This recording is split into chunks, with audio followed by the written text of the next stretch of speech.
Hello everyone, তো তোমরা সবাই কেমন আছো? আশা করছি তোমরা সবাই খুব ভালো আছো। তো আমিও খুব ভালো আছি। তো চলো আজকে আবার একটা নতুন একটা রেসিপি নিয়ে চলে এসেছি। তো এই দেখো, তোমরা থাম্বনেল আর টাইটেল দেখে বুঝতেই পেরেছো এটা কিসের রেসিপি। তো এই দেখো, তো তোমরাও চাইলে এরকমভাবে বানাতে পারো বাড়িতে, একদম মানে খুব সহজেই তৈরি হয়ে যায়, একদম ঘরোয়া পদ্ধতিতে ঘি। তো ঘরোয়া পদ্ধতিতে বানালে একদম শরীরের পক্ষেও কোনো ক্ষতিকরও হবে না, আবার বাচ্চাকেও খাওয়াতে পারবে, মানে এটা সবাই খেতে পারবে, তবে বাচ্চার পক্ষে খুবই ভালো। তো এই দেখো, আমি প্রত্যেক দিন এটা গরুর খাঁটি একদম দুধ জাল দিয়ে যে উপরে যে সরটা পড়ে সেটাকে আমি প্রায় 2 মাস মতো এটাকে চামচ দিয়ে দিয়ে আলাদা করে তুলে রেখেছি। তো এখন এটাকে এই দেখো বাবা ঘি মানে বানাচ্ছে, আমি তো পারি না, তো আমি জানতাম না, তো বাবা আমাকে বললো এইভাবে ঘিটা তৈরি করতে। তো এখন বাবা এই দেখো এটাকে ভালো মতো ফেটিয়ে নিচ্ছে, আর এটা জলে যতক্ষণ ভাসবে তখনই মানে মনে হবে যে এটা ঘি তৈরি করার জন্য একদম রেডি।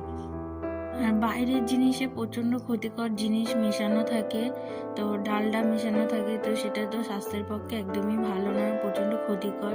সেই জন্য আমি ভাবলাম যে বাড়িতেই কেননা তৈরি করা যাক।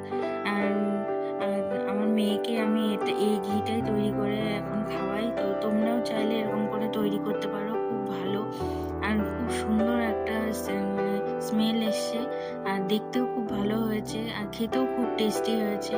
তো আমি প্রথমে টেস্ট করেছি, তারপর আমার মেয়েকে খাইয়েছি। তো তোমরাও চাইলে এরকম তৈরি করতে পারো। একটু হাতে সময় নিয়ে এটাকে বানাতে হবে, আর মানে যত ফ্যাটাবে এটাকে তত ভালো ঘি তৈরি হবে। এই দেখো জলে যখনই দিচ্ছে ভাসছে, তার মানে এটা বুঝতে হবে যে এটা ঘি তৈরি করার জন্য রেডি। দেখো কেমন ঘিগুলো উপরে মানে ভেসে উঠছে। এইটাকে ভালো করে এবার জলটাকে ছেঁকে নিতে হবে। এই দেখো কি সুন্দরভাবে তৈরি হয়ে যাচ্ছে। জলটা পুরোটা এটাকে ছেঁকে নিতে হবে একদম আলাদা করে। তো চলো এখন এই যে কড়াই দিয়ে দিলাম, তো এই দেখো গলতে শুরু করে দিয়েছে একদম।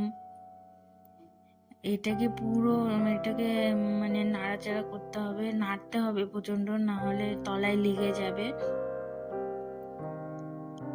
দেখো প্রায় ঘি হয়েই এসছে। এই দেখো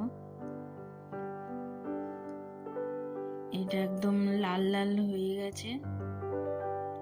তো যত বেশি এটাকে ফ্যাটাতে পারবে তত বেশি ভালো ঘি হবে।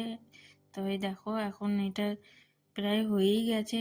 এবার এটাকে একটু ঠান্ডা করতে দেবো, দিয়ে তারপর ছেঁকে নেবো। এই দেখো কি সুন্দর ঘিটা এসে, কালারটা কি সুন্দর এসছে, তো দেখতেই পাচ্ছ। এই দেখো আমি মেয়েকে খাইয়েওছি ওখান থেকে। তো ভিডিওটি কেমন লাগলো সেটা অবশ্যই তোমরা আমাকে কমেন্ট করে জানাবে। আর আজকের মতো টাটা।